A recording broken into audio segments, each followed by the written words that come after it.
Uma dessas ferramentas que você verá hoje provavelmente é inédita para você. E nós vamos fazer três: uma para ajudar a prender colagens largas, uma para segurar a madeira e uma para aperfeiçoar o armazenamento de ferramentas. Você já chegou ao ponto de precisar de algo que resolva o problema e você não tem? E não pode ficar gastando dinheiro com essas coisas? Se for sim e você for como eu, provavelmente tentará fazer sozinho. Chamo essas de conquistas de oficina e hoje tentaremos obter 3 delas. Veja, conquistas de oficina são apenas pequenas construções que você pode fazer em cerca de minutos. Elas custam muito pouco e não há pressão de mais ninguém envolvido. Então, vamos começar. Este primeiro é para fixação. Você também acha colagens muito estressantes?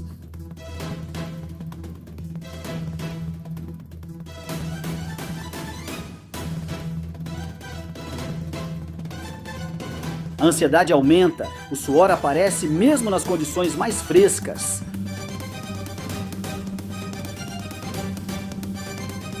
Você se apressa, xinga baixinho e reza para que nada te impeça de completar sua missão dentro do tempo de trabalho da cola. Bem, não posso resolver isso, mas posso criar uma ferramenta que vai ajudar. Sei que essa não é a primeira ferramenta de fixação que tentamos. Já adaptamos alguns grampos de pressão para segurar os cantos juntos, o que acabou funcionando bem. E o que eu realmente gostei neles foi o fato de poder operá-los com uma mão só. Então vou tentar incorporar isso também. Então, o pedaço de madeira que estou usando para isso é apenas um bloco de madeira. Este aqui é razoavelmente grosso, mas o ideal é que tenha pelo menos uns 2 centímetros. E eu vou fazer as 2 peças que precisamos a partir deste único pedaço de madeira, assim elas vão se encaixar perfeitamente. Tudo o que você precisa para começar é um furo perto do meio. Qualquer diâmetro acima de 1 milímetro serve e você verá como é fácil montar. Eu só estou levando um tempinho para dar uma ajeitada no bloco e aí posso simplesmente cortá-lo ao meio, bem no centro do furo. Agora, me corrija se eu estiver errado, mas esse corte pareceu arriscado pelas dimensões do bloco. Por isso, preferi cortar em 2 passadas usando o G-Ripper, em vez de empurrar tudo de uma vez. Enfim, com essa parte pronta, estamos quase lá e posso te mostrar o que estou tentando fazer. Sei que já há ferramentas para isso, mas peço paciência, pois ainda não vi nenhuma que funcione com uma só mão. Acho que posso resolver, então aqui está o problema que quero solucionar. Eu tenho dificuldade quando faço colagens de madeira mais largas. Percebo que a emenda muitas vezes sai do alinhamento sob pressão ou as 2 tábuas acabam levantando completamente. E até agora eu tenho usado sargentos diretamente nas emendas das extremidades e isso tem funcionado razoavelmente bem. O problema é que os sargentos muitas vezes grudam na junta por causa do excesso de cola. E isso pode ficar um pouco bagunçado. Estou fazendo suportes para a emenda, um em cima, outro embaixo, e você prende ambos com o sargento.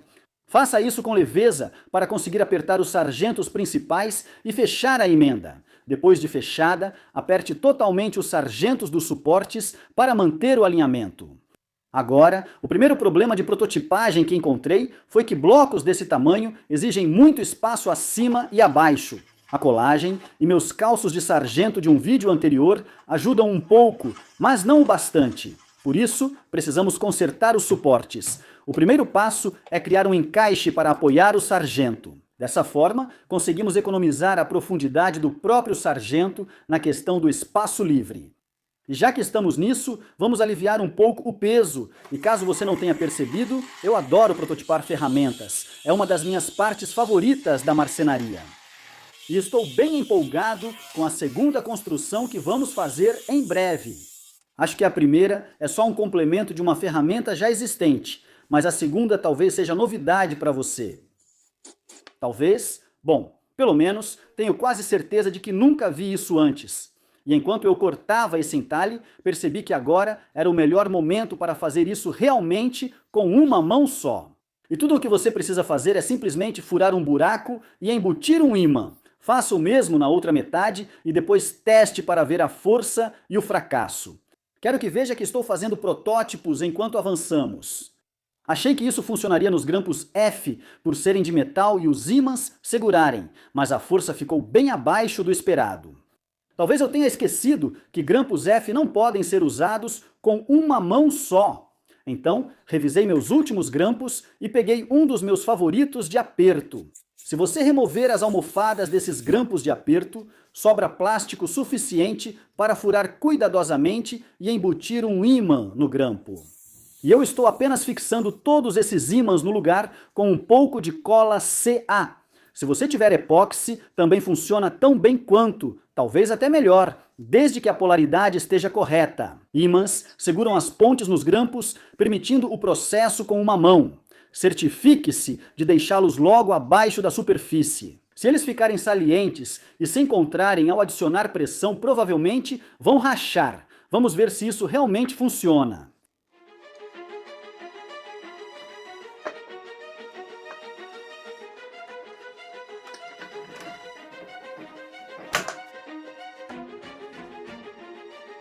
Nada mal, eles funcionam bem, mas como são apenas o primeiro protótipo, ainda estão um pouco desajeitados.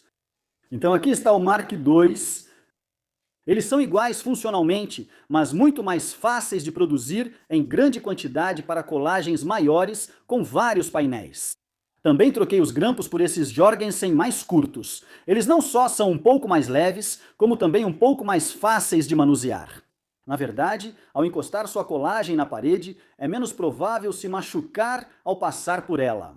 Agora, eu diria que não recomendaria usar uma madeira muito mais fina do que esse compensado de 3/4 de polegada aqui, porque você ainda quer ter madeira suficiente para que ela não entorte sob pressão, e ainda vai garantir um bom contato entre elas. E se elas estiverem até mesmo um pouco desalinhadas, a espessura vai jogar a seu favor.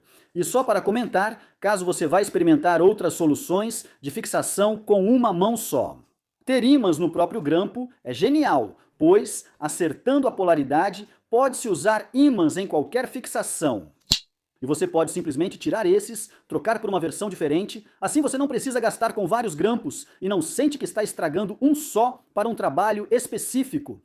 Como disse, essa não é uma ferramenta nova, só repensada. Ao fazer uma colagem difícil, ter uma mão extra é essencial. Como marceneiro, é essencial manter as mãos seguras, principalmente ao usar serras ou furadeiras de bancada. Então, é aí que entra a segunda ferramenta que eu gosto de pensar que é relativamente única. E o objetivo aqui é simples. Quero substituir este lápis, mas não da forma que você pensa. Minha ferramenta não escreve, e você tem muito menos chance de perdê-la, eu acho. Resumo. Centenas de vocês usam esse lápis não só para desenhar, marcar e escrever, mas também como vareta para segurar pequenas peças. Seja em uma serra de fita ou em uma serra de bancada, você pressiona com a borracha para segurar o que normalmente são pequenas peças no lugar. Assim você não aproxima seus dedos demais da lâmina. Você utiliza para remover resíduos da lâmina da serra de fita ou bancada, e talvez até para segurar a peça na furadeira de bancada, o que é normal. Isso funcionou por anos, mas quanta pressão você realmente consegue aplicar com ela e quanto controle você tem? E será que podemos melhorar isso? Quero dizer, se todos vocês estão fazendo isso, provavelmente é bem eficaz. Então provavelmente temos um grande desafio pela frente. Mas me diga no final se eu realmente criei algo que é uma alternativa melhor, ou se só segui minha paixão por criar. Isso me levou ao caminho errado, o que pode ser o caso. O primeiro trabalho desta ferramenta é aplicar pressão ao segurar algo. Parece simples, mas precisamos superar o lápis para isso. Primeiro de tudo, pensei que poderia aplicar uma curva para que, ao invés de apenas girar a partir do topo do meu braço para fazer pressão, eu pudesse aplicar mais pressão. Ao realmente inclinar o pulso para cima e pressionar também, isso vai ajudar? Bem, honestamente, eu não sei, mas vamos descobrir no final de qualquer jeito. Eu realmente não queria simplesmente escolher um ângulo aleatório para isso. Então, tirei um tempo para experimentar usando o meu medidor de ângulo e depois marquei cuidadosamente o formato em um pedaço de sapele. Por que sapele? Bem, eu queria a resistência, e quem estou enganando, eu queria que ficasse bonito, e também queria usar minha plena de mão, tudo isso totalmente desnecessário. No fim, isso é uma vitória na oficina, então aproveite o momento. Quero aproveitar tanto a construção quanto a funcionalidade que ela trará. Então, depois de mais um pouco de modelagem com ferramentas manuais e elétricas, eu cortei o que estou começando a chamar de varinha do bloco para sentir o ângulo. Parecia bom, mas só bom, e enquanto eu segurava, na verdade tive uma ideia genial. Um jeito de ampliar o controle e incluir outra função. Esse também é um bom momento para te contar sobre outro objetivo que tenho aqui. Com certeza, teria sido mais fácil fazer isso com alguns aros para os dedos passarem. Isso realmente aumentaria a força e o controle que você pode aplicar nela. É como uma tesoura. Minha maior preocupação era prender algo à mão que pudesse ser puxado por uma lâmina, seja de serra de bancada ou fita. Isso traria um risco perigoso à ferramenta, podendo quebrar dedos ou puxá-los para lugares indevidos. Então, ao construir isso, sempre tive o plano de que isso simplesmente se soltaria da sua mão nessas circunstâncias. Nada está realmente preso a você. Por isso, acho que o lápis é uma boa opção para começar, mas ainda pode melhorar. Para mais controle, encaixe uma peça tipo ponte atrás da varinha para envolver parte do topo do pulso. Como é quase impossível prender para colar, uso um pouco de fita para segurar até a cola secar. Enquanto a cola seca, preciso criar algo mais eficaz que uma borracha, não para apagar, mas para aderência, controle e durabilidade. Por isso, uso a cortiça de nitrila, meu material favorito para ferramentas caseiras. É fácil de usar, resistente e tem ótima aderência. Além disso, pode-se aplicar o adesivo de contato em spray de loja de artesanato, o que é muito prático. Eu decidi apenas sobrepor algumas camadas dessa cortiça de nitrila para que eu pudesse, eventualmente, cortar uma ponta dela. Se você está preocupado sobre onde conseguir a cortiça de nitrila, vou deixar alguns links aí embaixo. Não é tão caro e as próximas partes não são necessárias, mas eu realmente gosto de deixar minhas ferramentas bem táteis. Lixei a ponta da varinha para criar um raio menor e arredondado, deixando-a nivelada com a varinha. Como estava preocupado com a resistência da cola na junção da varinha, voltei e coloquei rapidamente uma cavilha para firmar mais. Usando uma broca menor que a ponta da varinha, perfurei o bloco de cortiça nitrílica. Isso vai me dar um encaixe bem justo quando a borracha tiver que esticar um pouco, quando a ponta da varinha for realmente empurrada para dentro dela. E então, eu só aparai e colei no lugar, e finalizei com um pouco de óleo de cera dura. A varinha está pronta para testar e eu posso mostrar o que eu queria alcançar. E se eu realmente conseguir isso, então vamos fazer um teste de verdade. Lápis contra varinha. Isso pode surpreender, mas não sou cientista. Mal consegui pensar em um teste que mostrasse se fiz um bom trabalho. Mas, no meu estilo típico, consegui arranjar uma balança de cozinha. Vou pressioná-las de forma justa para ver quanto peso consigo colocar na parte mais aderente dessas ferramentas. Eu te disse que não era científico. Vamos começar com o lápis. E eu vou segurá-lo da maneira que você seguraria um lápis para pressionar, e então vou pressionar para baixo. Espero que perceba que não estou fingindo, pois a borracha realmente dobra na ponta do lápis. Isso está chegando a pouco menos de 3 quilos, o que não é ruim. Você precisa de mais do que isso? Eu não sei, mas vamos testar a varinha então, com ela na posição de uso, com apenas um dedo em cima da própria varinha e o resto apoiado no meu pulso. Vou pressionar suavemente para começar e depois vou aplicar um pouco mais de pressão com o pulso. E isso foi para a faixa dos 3,5 kg, sem dobrar, sem flexionar. E bem, não está perfeito, mas acho que isso é um sucesso não científico, mas isso não é o suficiente. Precisamos testar qual deles realmente tem mais aderência e, de novo, vamos fazer isso de forma bem científica, ou nem tanto, na verdade, mas vamos ver o que conseguimos fazer. Ambos em uma prancha, pressionando o máximo que eu posso, puxando em direções opostas. Não tem muita diferença, mas eu acabei de quebrar o lápis e eu sei que eles não são caros, mas eu não quebrei a varinha. Mas nenhum dos dois aderiu bem, então troquei de mão e peguei um lápis novo. Beleza, pressão total, mais um lápis quebrado e nada de ceder. Sabe de uma coisa? Ele é aderente, mas o destaque está no último recurso que adicionamos atrás. Coloquei 2 pezinhos antiderrapantes de tábua de cortar embaixo disso aqui. Ainda não está perfeito. Adicionar 2 batentes de borracha nitrílica embaixo e ajustar um pouco o design. Aí sim, você tem algo realmente interessante. Se você imaginar que estou furando nessa área aqui, que estou segurando aqui embaixo.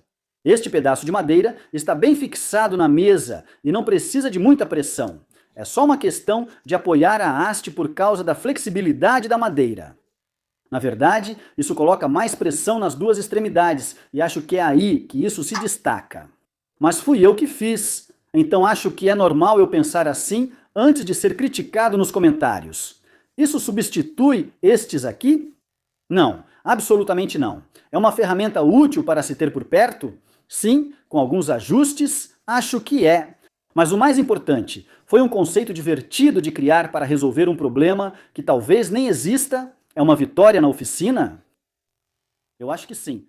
Eu gostei de construir, não demorou muito, não me custou nada além de um pouco de madeira de sucata. Eu chamaria isso de uma vitória na oficina. Agora, se eu conseguisse encontrar uma maneira de não perdê-lo, isso provavelmente não seria possível. Talvez eu faça mais 3 ou 4, ok, já fizemos 2 e falta 1. E este é um suporte de ferramentas com aplicações praticamente ilimitadas. E o design é um pouco assim, mas melhor e mais versátil. Deixe-me explicar. Há cerca de um ano, fiz isso para substituir um suporte de serra que deixava todas enfileiradas e ocupava muito espaço. Esta é uma solução melhor, mas como qualquer coisa, está longe de ser perfeita. E não me entenda mal, ela funciona.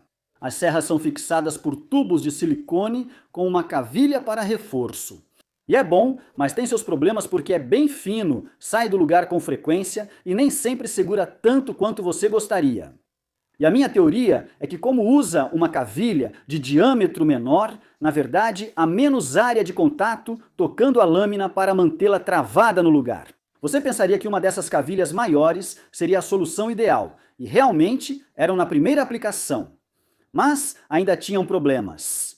Então, a primeira coisa que resolvi foi que acho que encontrei a solução perfeita para substituir essas. E como bônus, não é nada caro.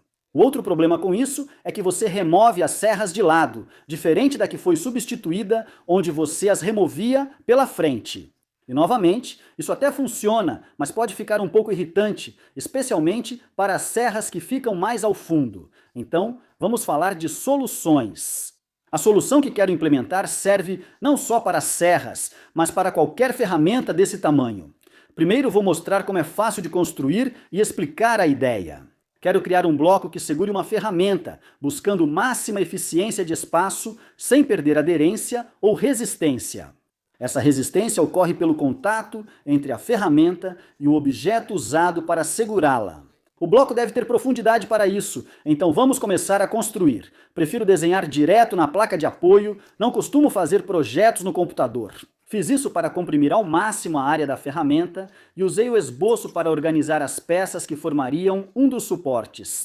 Nesse momento, usei uma bola de borracha que quica para dar aderência à ferramenta. Spoiler, não foi uma boa ideia e vou mostrar o motivo em breve. Quando fiquei satisfeito com as peças, cortei a parte de trás e depois colei as peças nela. E outro motivo para deixar a bola ali é para que eu possa realmente mostrar as limitações assim que estiver pronto. E como é bem típico das coisas que eu faço para essa oficina, coloquei alguns pedaços de madeira bonita na frente, porque, sejamos honestos, é essa parte que você vai ver e eu realmente não consigo evitar. Este é o modelo 1 e está ótimo. Prendi nos suportes cortados a laser na lateral. Agora o suporte pode ir para qualquer lugar. Em uma parede com suporte francês e segurar ferramentas até uma certa largura, e essa é a primeira característica importante. Faça-lhe a largura do vão maior do que o corte de uma serra. De repente você ganha mais versatilidade e quem tem parede com suporte francês vai se identificar. Sempre há vários pequenos espaços que só precisam de um suporte pequeno para preenchê-los. Então esses, para isso, são ótimos. Mas e a bola? Então aqui está o problema. A força de aderência para cima e para baixo é boa, mas a ferramenta gira para frente e para trás. Porque a bola realmente só está tocando e pressionando uma parte muito pequena da serra.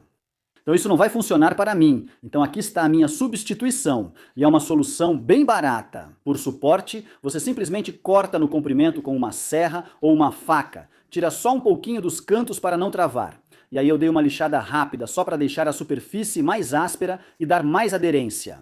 E o que isso te deixa é com uma grande área de superfície pressionada contra uma ferramenta, não só para dar suporte para cima e para baixo, mas também para impedir que a ferramenta gire. Mas não precisa se limitar ao encaixe francês. Há outras opções para prender em qualquer lugar. É possível parafusar pela parte de trás em qualquer superfície para fixar um desses. Ou, se você tiver acesso, pode parafusar pela parte de trás do que estiver prendendo, até a placa de apoio do próprio bloco. Mas tome cuidado se for parafusar pela frente, porque ao usar a serra, você não vai querer que os dentes raspem nas cabeças dos parafusos recém-instalados. Então, uma solução melhor, embora não tão elegante, é deixar a placa de apoio com mais espaço e fazer alguns furos escariados de cada lado. Agora você tem um suporte de ferramentas versátil que pode ser levado quase a qualquer lugar, como uso para meus esquadros rápidos na lateral do armário, mas há mais. Se quiser otimizar o espaço, por que não inverter o design? Faça alguns espelhados. Assim poderá sobrepô-los, fixar em uma placa de apoio e seu suporte de serras ocupará menos espaço. Bem, então parece que eu tenho mais uma ideia para esses bloquinhos que vou guardar para um vídeo futuro. Mas acredito que além de muito eficiente em espaço, como o carrossel, vai ser divertido de construir. Por enquanto, estes estão prontos. E se você quer uma vitória na oficina, que seja divertida, fácil e sem pressão de ninguém ao seu redor, eu recomendo tentar fazer um desses. Espero de verdade que você tenha gostado do vídeo e que vá tentar fazer um desses por conta própria. Se quiser me mostrar o que fez, acesse o site, inscreva-se na lista de e-mails, pegue meu e-mail e me envie mostrando o que fez. Adoro ver isso. Obrigado por assistir. Há muitos outros vídeos de ferramentas caseiras. Se clicar em um deles, nos vemos lá.